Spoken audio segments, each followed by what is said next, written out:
Au Mali, c'est parti depuis hier pour la rentrée académique 2024-2025 de l'école de guerre, un établissement stratégique de formation des officiers supérieurs sur le combat contre le terrorisme qui ouvre ses portes cette année aux stagiaires des autres pays de l'AES. Un reflet donc de la nouvelle configuration géopolitique et stratégique, nous dit Adjouma Tina. L'école de guerre du Mali, lieu stratégique d'apprentissage et de formation, s'apprête à démarrer sa rentrée académique 2024-2025.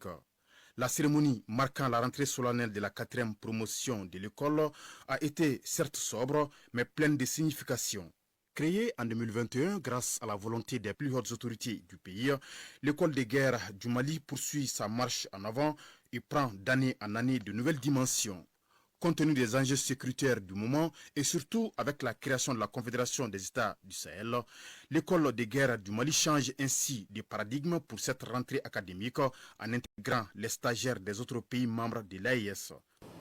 En décidant de placer l'année académique sous ce titre, nos autorités militaires indiquent clairement à vous, auditeurs de la 4e promotion d'école, toute votre responsabilité dans la consolidation de la collaboration sécuritaire au sein de notre confédération. Défense collective au sein de l'AES, enjeux, exigences et approches stratégiques a été le thème retenu pour cette rentrée solennelle. Cette thématique d'actualité répondant aux aspirations du peuple de l'AES a été idéalement exposée par les directeurs des centres d'études stratégiques de l'espace AES. En 2021, les 3 centres ont pu contribuer aux côtés des parlements et des gouvernants à l'élaboration des stratégies. Nous sommes très fiers de l'ouverture de l'école de guerre du Mali. Je pense que le Burkina Faso ouvrira peut-être prochainement son école de guerre. Et je dis pourquoi pas une école de guerre à moyen ou long terme de l'AES. Les défis sécuritaires que nous connaissons, nous ne pouvons pas les vaincre si nous ne sommes pas unis.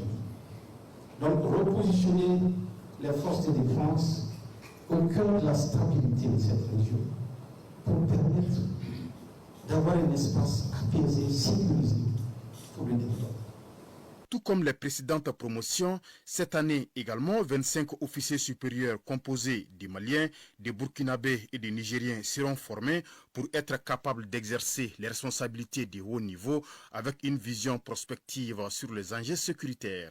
Cette école marque l'engagement, l'attachement et le suivi personnel et constant du président de la transition, son Excellence, le colonel Assimi Goïta, dont le soutien et d'en faire un des pôles d'enseignement supérieur d'excellence de l'AES. Ainsi, durant 11 mois, ils vont parfaire leurs connaissances dans les modules comme la mise en place pour la construction d'une autonomie stratégique, les réflexions doctrinales au service de nos armées, puis la conception et la conduite des opérations.